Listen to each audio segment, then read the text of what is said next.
Charisma Quotient. I'm your host, Kim Seltzer, a dating and makeover expert, where I will help you build confidence, make connections, and find love from the outside in.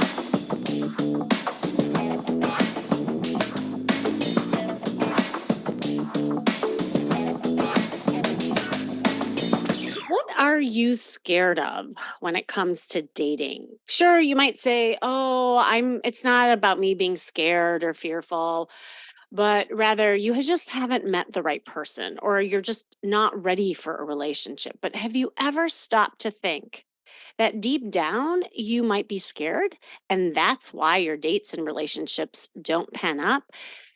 So, in fact, being scared or worried about things, it could even be just flirting, online dating, going on a first date, finding the right person. They're usually symptoms of an underlying bigger fear. So let's face it, with the potential for great love and happiness comes the risk of disappointment and heartbreak. And if you have experienced negative things around dating and relationships, you might be protecting yourself from getting hurt. And fear almost becomes your shield. It's like a love shield. There are some common dating fears that a lot of people experience. I want to go through a couple of them just to highlight. And as I'm talking about it, just kind of feel into maybe this is something deeper for you. One of the most common is the fear of rejection. I mean, everyone talks about that. The thought of putting yourself out there, being vulnerable, and then being turned down can be incredibly exposing and scary. And another fear could be the fear of getting hurt or getting your heart broken. It's natural to be cautious when it comes to the matters of the heart, of course, but when this fear becomes all consuming, it can prevent you from taking risks and opening yourself up to love. Now, other common dating fears include the fear of not being good enough, the fear of being judged or criticized, the fear of being alone, and the fear of commitment. And there's other ones that I do workshops on as well. But all of these fears can manifest in different ways, leading to the pattern of behavior that can sabotage your relationships before they even have a chance to begin. That's what's so crazy about this stuff is that the fears leak. It leaks in our body language, the way we communicate or not communicate with people. And if I told you that all of these fears, and there's more of them, like I said, are deeply rooted and connected to relationships and experiences from your family of origin and repeated patterns of relationships. And if you were, let's say, dating after a breakup, could be a divorce, a long period of abstinence, those fears can feel even more magnified. However, it doesn't have to be that way. I want you all to know that dating can be fun. It can be exciting and a strengthening process if you can overcome the fears that hold you back. But if your fears are preventing you from finding love or keeping you stuck in different areas of your life, you have to face them in order to address them.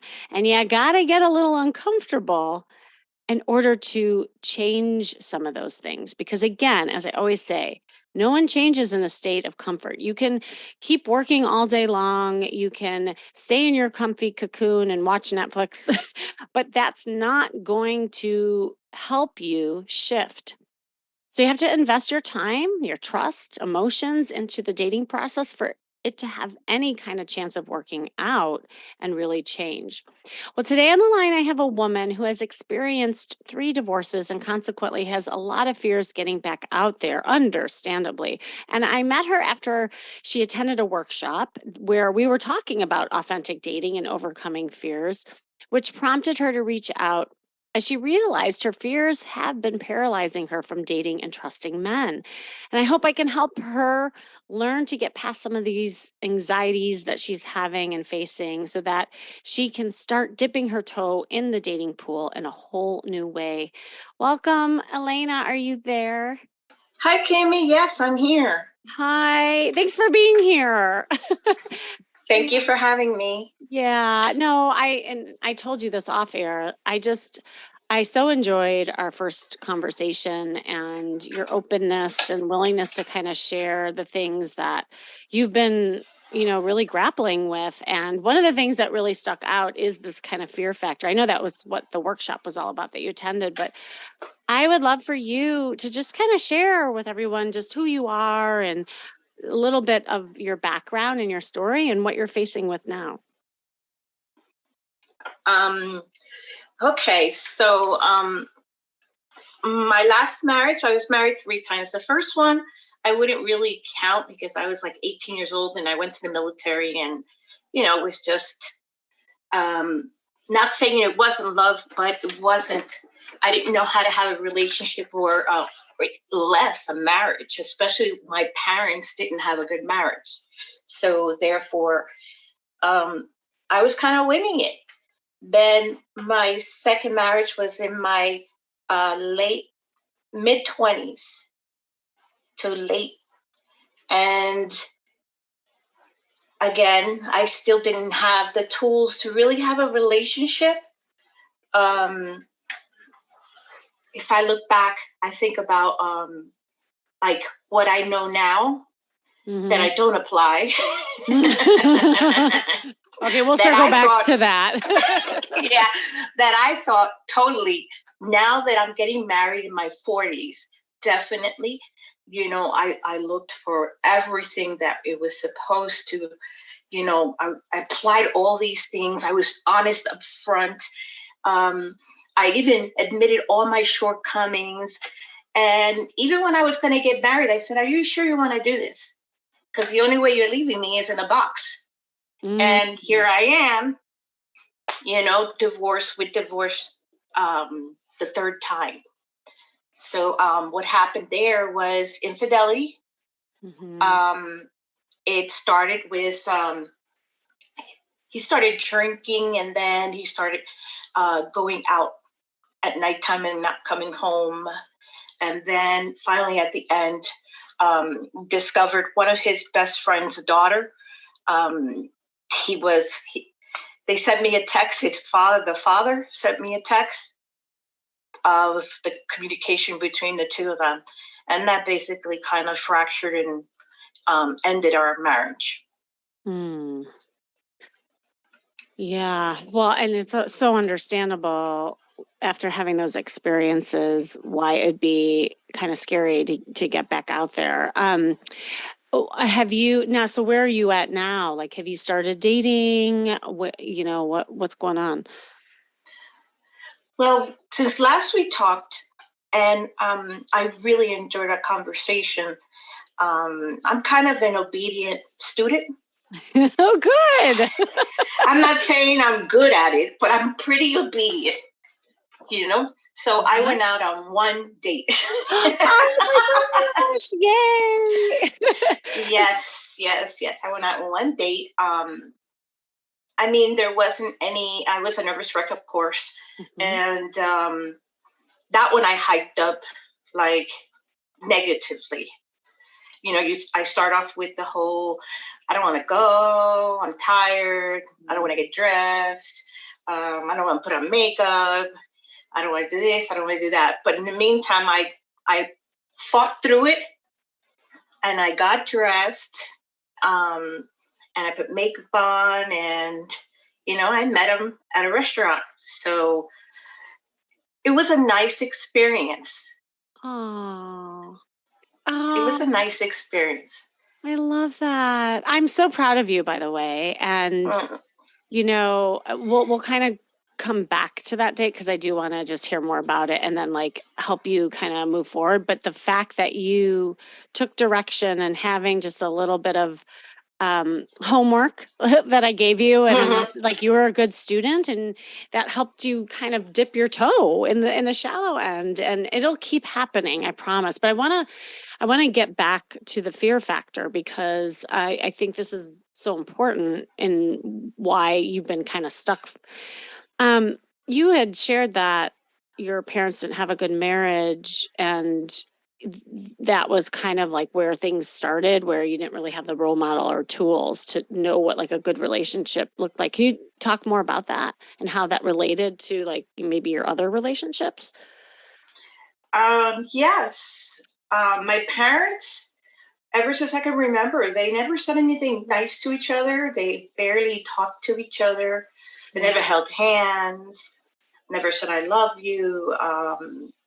the day to day, and then my father was a lot out. Mm, He wasn't home. So I pretty much, my mom was like a single mom, but at the same time, since she came from Cuba, and you're talking about, she wasn't exposed to, um, it was a different time. yeah. So she left her country, left all her family, and then she came over here. And then my father started, you know, doing the same thing my ex husband did, which is right now like an epiphany, like, oh no. Mm. Mhm. you know? So I didn't see any love there. Yeah. So pretty much, you pick up, and do the whole, I, movies, Mhm. shows, TVs, couples that aren't real, that's not realistic. Um, that was my extent of me having, a relationship. Mhm.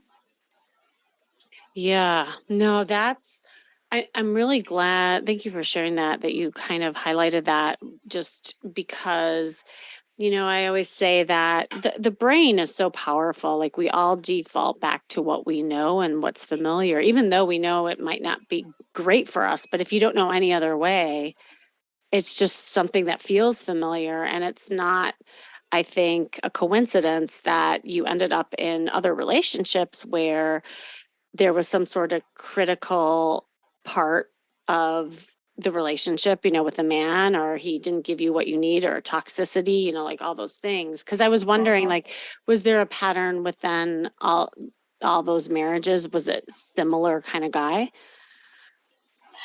I wouldn't say they have a similar kind of guy, but I would say that I was similar, if that makes Um, sense. mhm. And how so? Tell me more about that. Uh,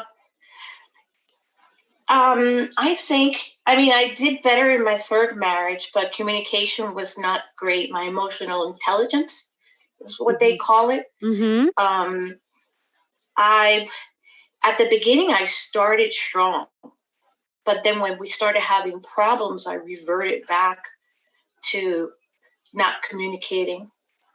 And if I did communicate it, I was basically angry because I was mad. I let everything pile up, and everything else. Mhm. And then I didn't feel heard, of course. And then, it just became very, very, hard for me. Mhm. Or, well, I didn't know how to really resolve issues in a marriage. Mhm. We're Mhm. talking, I mean, infidelity is a different story, for at least in my book. But I'm talking about, for me to be able to engage positively and have a positive outcome. Yeah. Yeah. That part of expressing yourself and expressing your feelings, because that's so important. It sounds like in your family system, like feelings weren't really expressed. Yes, exactly. Yeah. And so you were kind of left with guessing how other people felt, and or pouring all your focus on other people more than Mm-hmm. yourself. And Right. so with that dynamic, to your point, it sounds like you were more focused on like pleasing the man rather Mm-hmm. than how you felt and expressing your needs.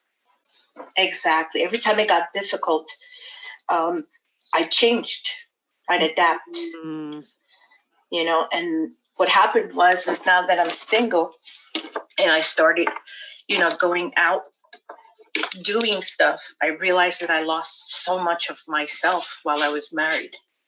Yeah, and that is super important realization. And, like when you're so used to becoming something just for the sake of other people and pleasing them, I call it shape shifting, that you end up not only losing yourself, but not even knowing who you are or how you feel. Exactly. And that is what also creates inauthentic and lopsided relationships. And so this is like really important. And I want to help you as you move forward, kind of getting back out there.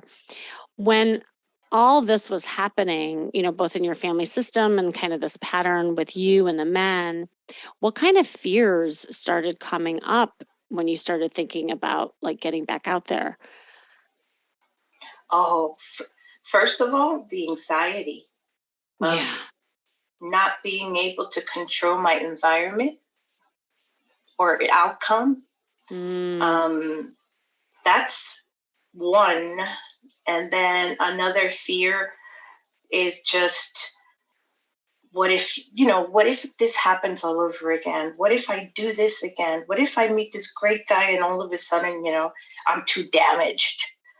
Or what if all of a sudden I can't recognize a good guy? So mm, there, there's so much fear now. Even though I went on that one date, it was just basically to make say I did it, but I didn't do it again. yeah. You see? Yeah. Like I'll do it once, but it's like, okay, now you need to do it again. And I'm like, okay, but it's not like I want to do it okay again. So let's go with that for a second. So it sounds like you're scared of like making the wrong decision, attracting the same dynamic. Like there's a lot of more fears around yourself, and a lot of it has to do with trust, not just trusting men, but trusting yourself. Yes. And so, what goes on in your head when you think about then going on another date, like date two? Like, what stops you? What's the conversation in your head? What, date two with the same person or a different date? Either, actually. Okay. If I was to go on a second date, um, I think the anxiety kicks up because it's like you're getting to know this person. And like in my head, I know for a fact that everybody is on their best behavior, especially the first few months. Hmm. So the fear of, oh, they're going to be on their best behavior.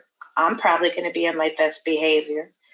And then when all of a sudden I'm invested in this person, is it going to be Dr. Jekyll and Mr. Hyde? Hmm. Hmm. That's, and then going out on a new date, let's say, um, ah, it's like, it's very hard for me to make that decision um, because I get so nervous that all of a sudden I'm like, it's just easier not to do it. Yeah. Sorry. Well said. Well said. It's easier for me to hang out with my dogs, Yes. watch Netflix, like you said, and Hmm. work and just be in my little cocoon of being safe. Yes, the safety network. Yes, that's a, Yes. a really important word that you just said. It feels safe because it's Yes. something that's known to you that hasn't hurt you.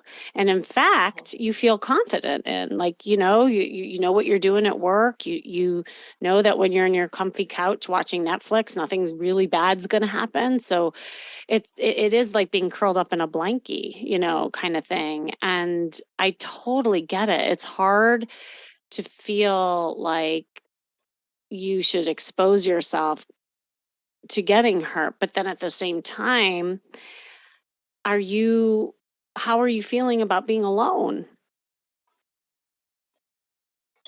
Well, there's like a flip side, and I think Yeah. it comes with age. Mhm. Um, like I remember when I was in my late 20s, it was this thing. Oh my gosh, I'm not married. I need kids and Yeah. this and that, et cetera, et cetera. I don't have those things. If anything, I look for somebody who, is the empty nester like me Mhm. because I don't want to deal with the whole kid and raising somebody else's child, et cetera, et cetera. Not because it's bad, but because that's where I'm at. And I'm okay with that. See, there's certain things that I'm okay saying this is what I want, but I have forgot the point I was making. Well, no, but you're actually saying something really important, and I'm kind of prompting you towards a question along those lines. What is it that you want right now? And let's just stay very focused on the present, maybe like 2 months out. What I'd like to do, you're talking daily wise, right? Yeah, yeah, like in this part of your life. Because there's so much Um, anxiety around it. Like, what would feel good for you just in the next, like, say, 2, 3 months in this area? it would be nice if at least I can go out on a date and look forward to it. Be in a good mood.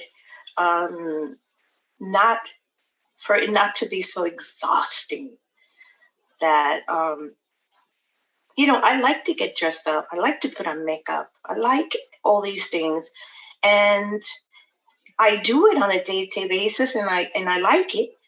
But when I'm going out on a date, all of a sudden it's like, oh, I gotta get dressed and I gotta do this, and I think it's the pressure that I put on myself that I'm supposed to look perfect or that I'm supposed to be perfect when I know for a fact I'm not perfect. So it's like this contradicting internal battle that I struggle with on a day-to-day basis. Um, when all of a sudden it has to do with the opposite sex. Yeah. Yeah. So Yes, you're caught in that loop, and I think you and I even talked about this on the first call. It's like what you want, you also fear, and what you fear is what you want, and so yes. it just keeps you stuck. Mm-hmm. But let's stay with this for a second because I think this might really help you. So you just told me that in the next couple months, it would be nice to go on dates and actually look forward to actually have fun. Okay, let's just stay with that goal, okay, for a second. What would that feel like? What would that look like? Tell me more. Like, what would you be doing? What would I see Elena doing with these guys that would be fun and describe it?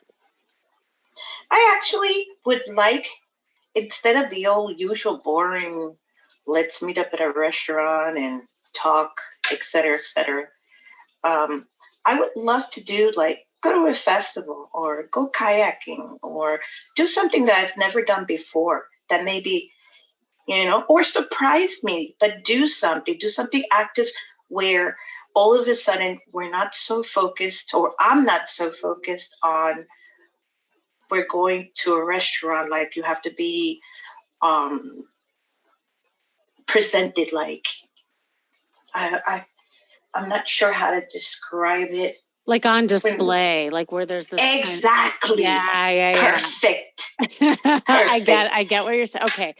Now, besides that, what would you be doing? Like, what would I see kind of the sexy, dateable Elena be like that's different now? Um, I think it's just my whole. I used to carry myself so differently. Like what? It's Tell me more. like so confident, shoulders back, head up. I just didn't let my surroundings influence how I felt. Now it's like my inner person is hunched over, the shoulders are Yeah. inward, and I'm kind of like, I don't have that anymore. I miss her. She's in there, by the way. She hasn't gone away. She's just hiding. Okay, so we're gonna bring her out, but let's keep going with this because I love this, by the way. So, all right, Okay. so shoulders back. Like, what else? Are you making eye contact? Are you smiling? Are you flirting? Are like, Yes. Um, see, even when you just said yes, that was really like I could hear the sensuality and like the excitement in your voice. Like that I want that for you. right. Tell me more. Tell me more. Yes. And I think a lot of it has to do with age too, Hmm. because when I felt like this, I was young.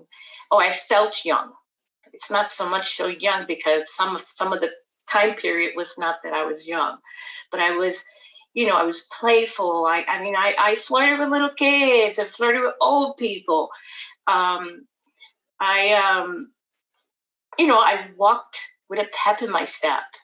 People always tell me. Mm. I had all the women used to tell me, "Oh, I want to be. I love the way you walk across the room to go to the bathroom." Women who just met me, and I would be like, "Huh?" and and I was like in my own world because you know, I was happy, I was having a good time, and it just reflected in everything that I did. Oh my gosh. Did you have like men come up to you and talk to you? Like, was it easy? Like when you were out Well, and that about? that part I've never been really good at. Ah, okay. See, I'm really good in a crowd, and I know how to work a crowd. Uh-huh. I love it. I love it.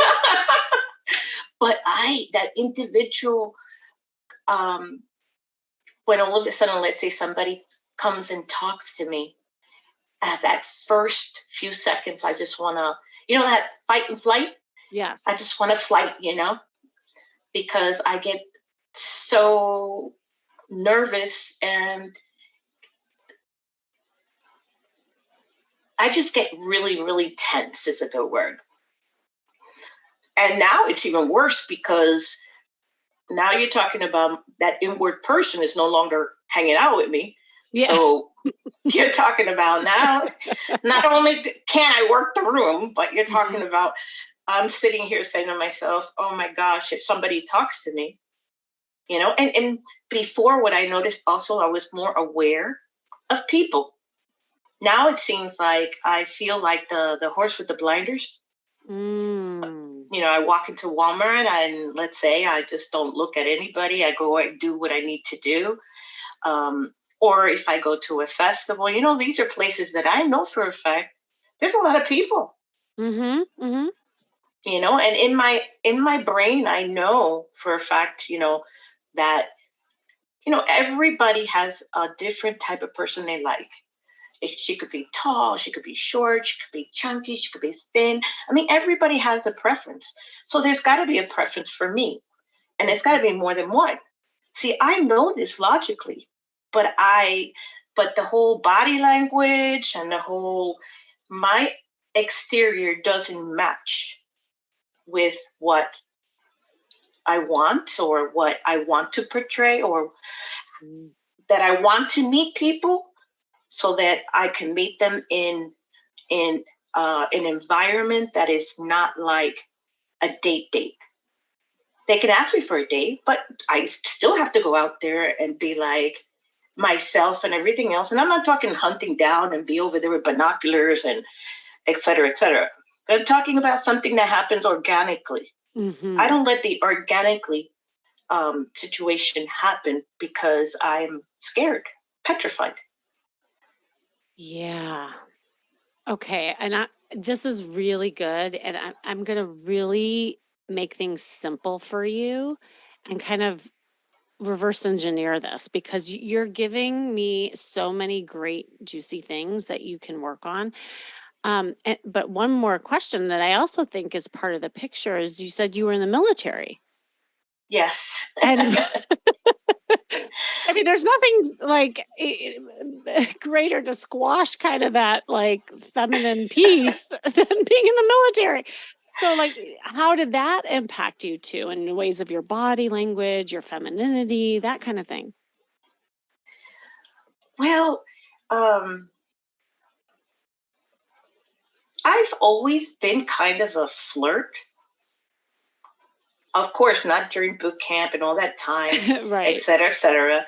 But after boot camp, it was a job with a uniform.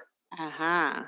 So I mean, you're talking about I worked with a lot of men because I was in a male dominant industry, Mhm.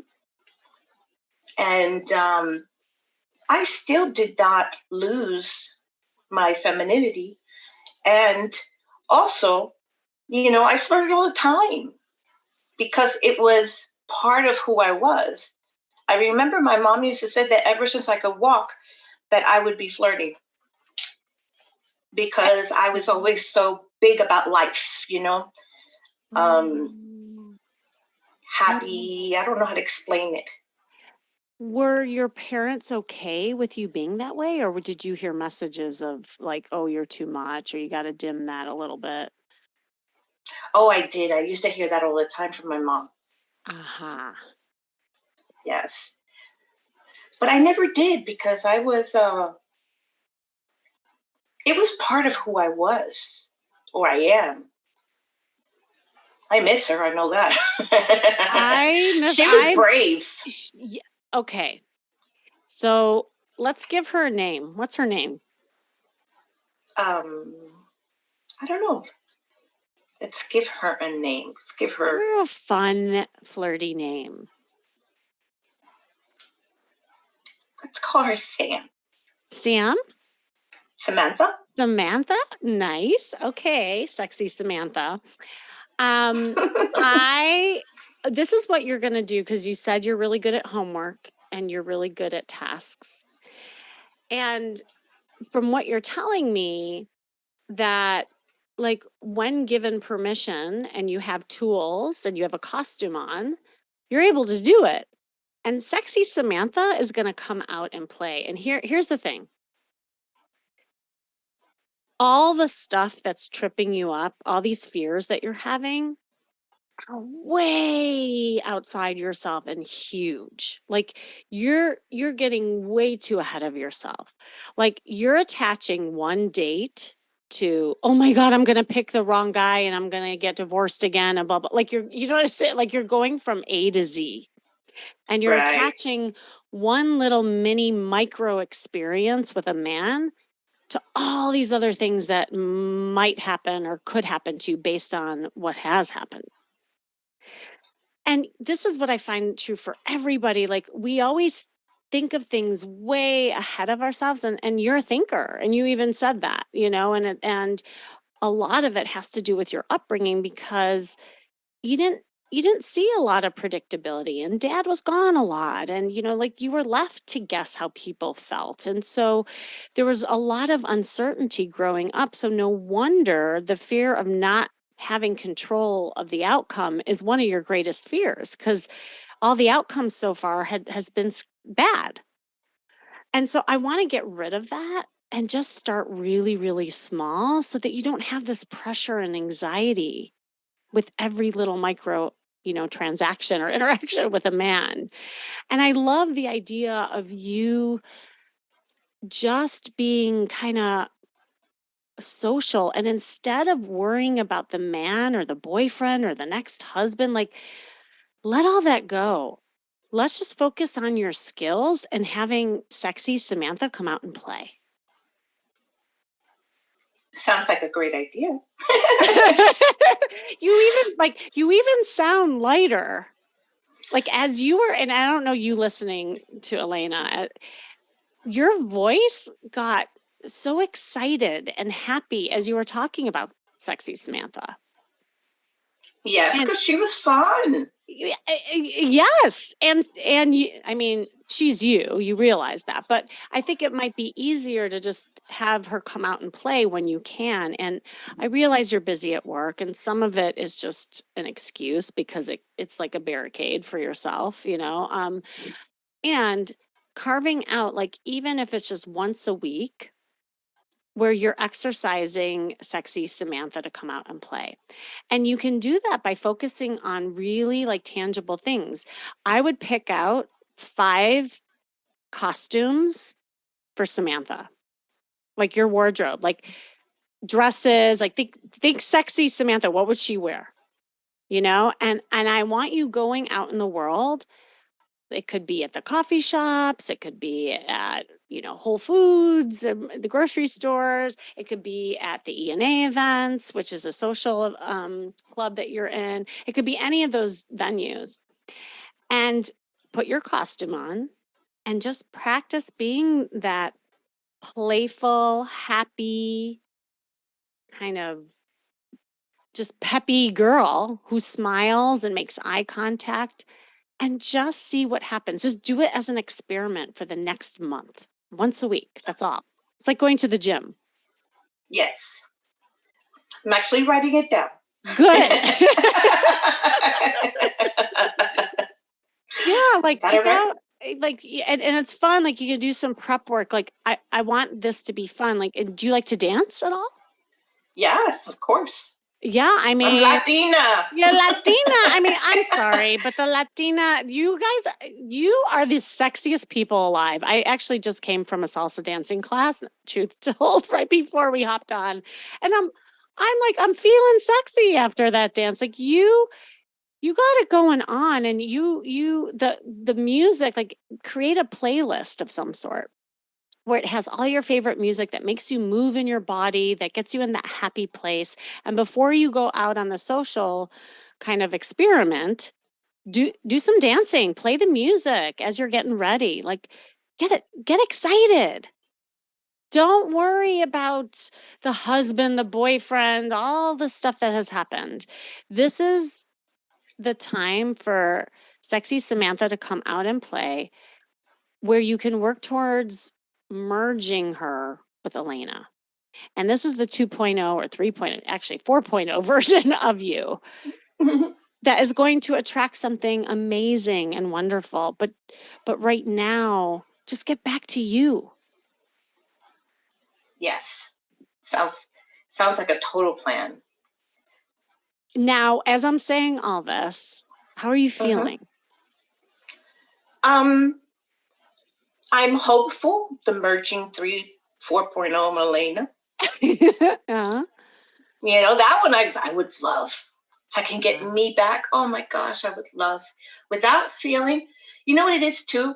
Um, it's funny how life flip flops back and forth.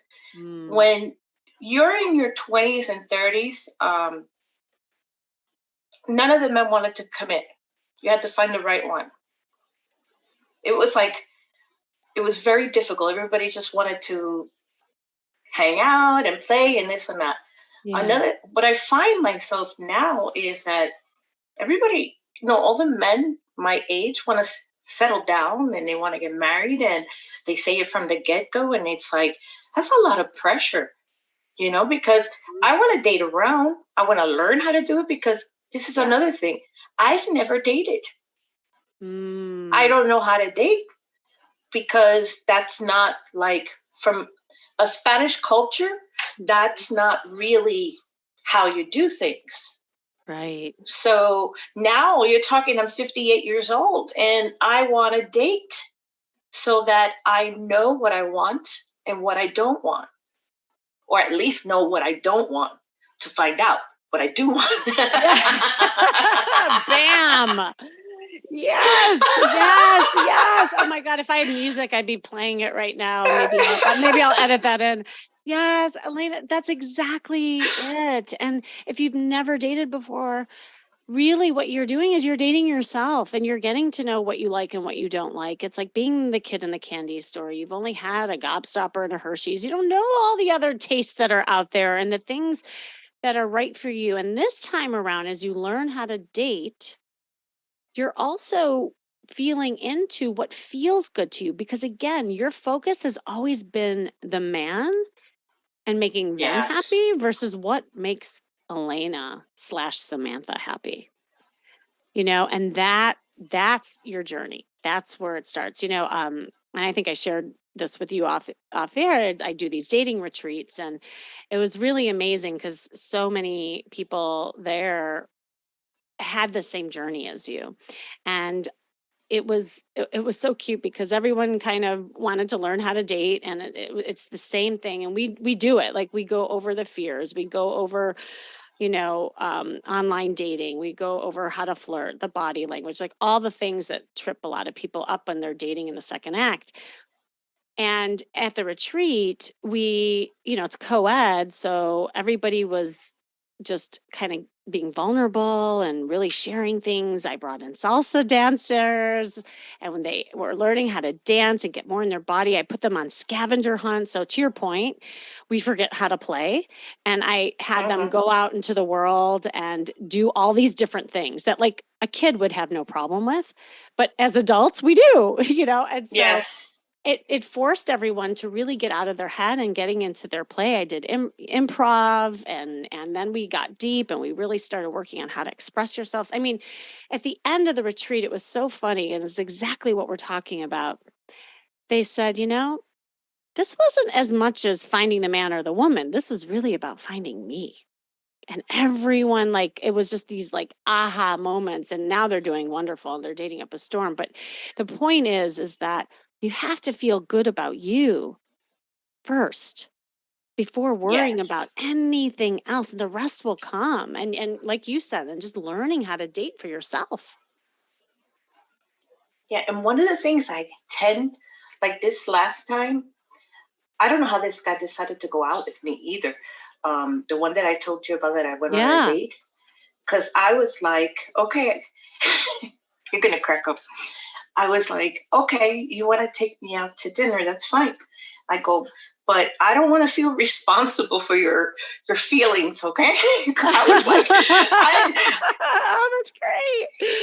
I was like, I do not want to be responsible for anybody's feelings. I Yeah. do not want to be responsible for you. You're at this stage of your life. Well, this is where I'm at. Love But it. yeah, it was funny because that's one of the biggest struggles I have too. Right away, it's I feel bad if I say no, or I feel obligated, and it gets I'm tired of feeling those feelings when it's supposed to be about me, or it Yes. is about me. The only way I'm going to become Elena Samantha I love it. You're embracing it already. um, is by, like you said, I wrote it down, dating myself. Mhm. It's not so much about dating and trying to settle down. It's more about finding out what I like and what I don't like, and having these options, because knowing somebody, maybe there's things I don't like about them or they don't like about me. And if we go on several dates, doesn't mean you have to commit and have to be like, okay, I want to just go out with you exclusively. That's it. I mean, Mm. down the line, if there's somebody like that, fine. But that's not where I'm at.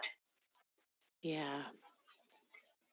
I love, like, e- unprompted. You just said everything that you need for yourself, and know that you have the power to do that now. You're not the little girl anymore that had to be squashed. You're not married to those guys who also dimmed your light. You can do whatever you want, and that's where the power comes from and what's going to make you happy. So I could go on and on with you. You are so awesome, and I know that people listening just can't wait to hear just, what happens, and maybe I'll have you back on as Elena Samantha. Like, Yes. Yes. right? Yeah, so, oh my gosh, thank you so, so much, and how are you feeling good now? You know your homework? Yes. Thank you. I have it all written down. Okay, all right. Well, thank you so, so much. So, thanks for joining me today. This has been the Charisma Quotient. I'm your host, of course, Kimmy Seltzer. And remember, you can build confidence, make connections, and find love from the outside in. And if you want to know more, make sure you go to my site, kimmyseltzer.com. And if you are a people pleaser, or maybe you're a little guarded, or you have a hard time being vulnerable and are attracting lopsided relationships, I have two new upcoming opportunities for you. First, join me for my next workshop, June 15th. It's co ed, it's interactive. It's called Authentic Dating, Conquering Your Fears and Expressing Yourself. I have not done this one before. I'm super excited about it. You are going to learn how to overcome your dating fears, be more of a confident dater and experience more authentic connections on dates. This is not your typical workshop. Those of you who have been in my workshops know this. And you'll get a chance to be in an interactive VIP room with me. You'll leave the workshop inspired, confident, and ready to navigate the dating world with a fun, positive attitude. Just click the link to register, but hurry, these spots do go quick. Also, it's not too late. I do have another co ed dating retreat program coming up here right now. And I do have a couple spots left. So I just wanted to announce it. It's called Dating Reimagine. It's in Southern California. So if you are interested, definitely contact me by going to askkimmy.com. Just alert me that you're interested and we can see if it's a fit and if there is room. Again, I only have a few spots, so let's chat sooner than later. And remember, working on you is working on your dating life. That's all for now.